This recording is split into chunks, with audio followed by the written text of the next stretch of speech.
BNP নেতা ইশরাক হোসেনকে ঢাকা দক্ষিণ সিটি কর্পোরেশনের মেয়র ঘোষণা করে নির্বাচন কমিশনের দেওয়া গেজেটের কার্যক্রম স্থগিত চেয়ে করা রিট খারিজ করে দিয়েছে হাইকোর্ট। এদিকে হাইকোর্ট রিট খারিজ করে দেওয়ার খবর পাওয়ার পরপরই রাজধানীর কাকরাইল মসজিদ মোড়ে অবস্থান কর্মসূচিতে থাকা বিএনপির নেতাকর্মীরা আনন্দ উচ্ছ্বাস প্রকাশ করেন। এরপর বিএনপি নেতাকর্মীরা আনন্দ মিছিল নিয়ে কাকরাইল মসজিদ মোড় থেকে মৎস্য ভবন মোড়ের দিকে রওনা দেন। বৃহস্পতিবার বিচারপতি মোহাম্মদ আকরাম হোসেন চৌধুরী ও বিচারপতি দেবাশিস রায় চৌধুরীর সমন্বয়ে গঠিত হাইকোর্ট বেঞ্চ এই আদেশ দেন। 13 মে ইশরাককে মেয়র ঘোষণা করে নির্বাচনী ট্রাইব্যুনালের রায় এবং ইসির গেজেট প্রকাশ করে রিট করেন মামুনুর রশিদ নামে সুপ্রিম কোর্টের এক আইনজীবী।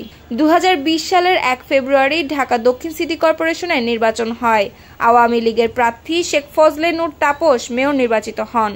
একই বছরের 2 ফেব্রুয়ারি ভোটের ফলের গেজেট প্রকাশ করে নির্বাচনের অনিয়ম ও দুর্নীতির অভিযোগ তুলে ফলাফল বাতিল চেয়ে 2020 সালের 3 মার্চ মামলা করেন বিএনপির আন্তর্জাতিক বিষয়ক কমিটির সদস্য ইশরাক হোসেন। বিএনপি নেতা ইশরাককে ঢাকা দক্ষিণ সিটি কর্পোরেশনের মেয়রের দায়িত্ব বুঝিয়ে দেওয়ার দাবিতে বিএনপি ও এর অঙ্গ সংগঠনের নেতাকর্মীরা কাকরাইল মসজিদের সামনে অবস্থান কর্মসূচি পালন করে আসছিলেন। নিউজ ডেস্ক, সুপ্তি রায়, ভোরের আকাশ।